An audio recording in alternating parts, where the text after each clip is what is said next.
c'est important parce que les règles qu'on édicte, ce sont des règles qui doivent être respectées. Il est important qu'on puisse contrôler pour que les gens qui ont le droit de circuler le fassent comme c'est possible, et puis que les gens qui n'ont pas le droit ne puissent pas circuler. Ça veut dire qu'on les contrôle, et s'ils n'ont pas d'attestation et s'ils n'ont pas de pièce justificative, on va les verbaliser.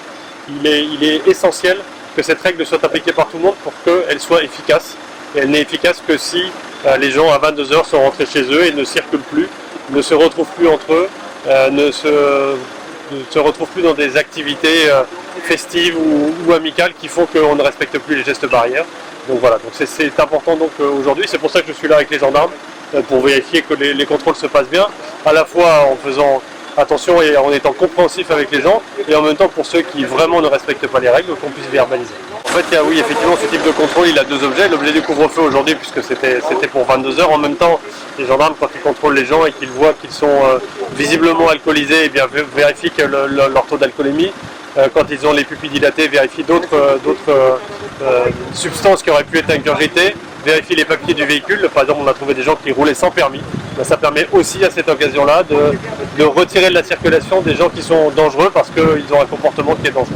Alors écoutez, on a fait la première opération dimanche soir, on était sur Capesterre, et là on est sur la N2 au carrefour de la route de la Traversée.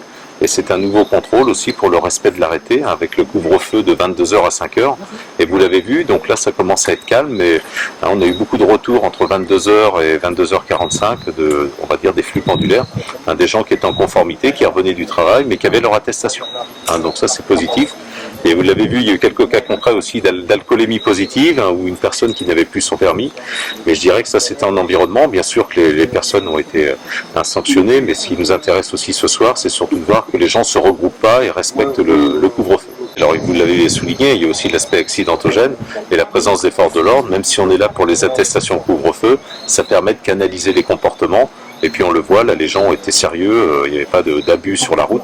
Donc ça c'est un point positif, et je pense que ça, comme on dit, ça marque des points pour les autres soirs. Donc l'arrêté du préfet depuis dimanche court jusqu'au 25 mars, donc on a 15 jours devant nous, et on a commencé dimanche, et on mettra un effort, vous en doutez, le vendredi ou le samedi soir aussi, parce qu'il y a la tentation de sortir, mais malheureusement il faut encore attendre un petit peu, et entre 22h et 5h, même le vendredi et le samedi soir, c'est interdit. Donc il faut que les gens restent chez soi, et on verra à partir du 25.